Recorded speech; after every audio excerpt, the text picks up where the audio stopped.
அதாகப்பட்டது மக்களே. ஊழல் அப்படிங்கிறதுல பல விதம் இருக்குது. அதில் பொதுமக்கள் சம்மந்தப்படாமல் ஒரு ஊழல் இருக்காதுன்னு வச்சுக்கோங்களேன். ஆனால் அதில் நம்ம பாதிப்பு எவ்வளோ அப்படின்றது பார்க்கும்போது, கட்டடம் கட்டுறது, பிரிட்ஜு கட்டுறது, இல்லை ரோடு போடுறது, இல்லைன்னா பொருளை கவர்மெண்ட் ரேஷன் கடையில் வைக்கிறது, இது மாதிரி ஏகப்பட்டது இருக்குல்ல.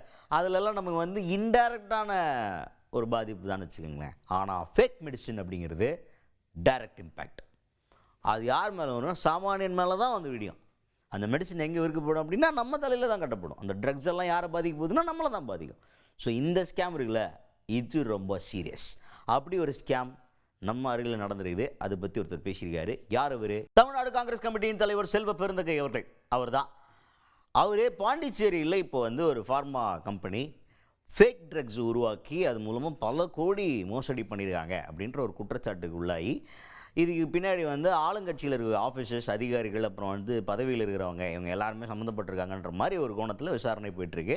இது தொடர்பாக பேசும்போது தான் செல்வ பெருந்தகை அவர்கள் என்ன சொல்கிறாருன்னா, பாண்டிச்சேரி கவர்மெண்ட் பண்ண வேலையை இந்தியாவே ஒத்து பார்க்குற லெவலுக்கு பண்ணிக்கிறாங்க.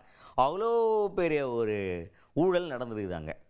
இதில் அவைத்தலைவர்லாம் அதில் பார்ட்னர் ஆகிறாரு அப்படின்ற மாதிரி, பங்குதாரராக இருக்காருன்ற மாதிரிலாம் பேசினுக்கிறாங்க. இதெல்லாம் எந்த மாதிரி பாஜகவும் அது போக இப்போ பாண்டிச்சேரியில் இருக்கிற கவர்மெண்ட்டும் சேர்ந்து இந்த வேலையை பார்த்துருக்குறாங்க. பார்த்துக்குங்க, எப்பேற்பட்ட ஒரு கூட்டணின்னு பார்த்துக்குங்க அவங்க அப்படின்ற லெவலுக்கு விமர்சனத்தை முன்வைத்திருக்கிறார் செல்வ பெருந்தகை அவர்கள். இந்த இந்திய தேசம் எவ்வளோ பெரிய ஊழலை பார்த்திருக்கிறது. ஆனால் இந்தியாவே பார்க்காத ஒரு ஊழல் பாண்டிச்சேரியில் நடந்திருக்கிறது. போலி மருந்துகளை தயாரித்து ஆயிரக்கணக்கான கோடிகளை குறுக்கு வழியில் சம்பாதித்திருக்கும் ஒரு பார்மா நிறுவனம். இதற்கு உறுதுணையாக இருந்தது ரங்கசாமி அரசும் பாஜக அரசும்.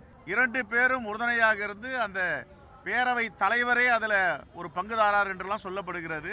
இதை கண்டுபிடிக்க வேண்டும், விசாரிக்க வேண்டும். இது பாண்டிச்சேரி மக்கள் மட்டுமல்ல, தமிழ்நாடு மக்கள் மட்டுமல்ல, பல மாநில மக்கள் இந்த மருந்தை அருந்திருக்கிறார்கள்.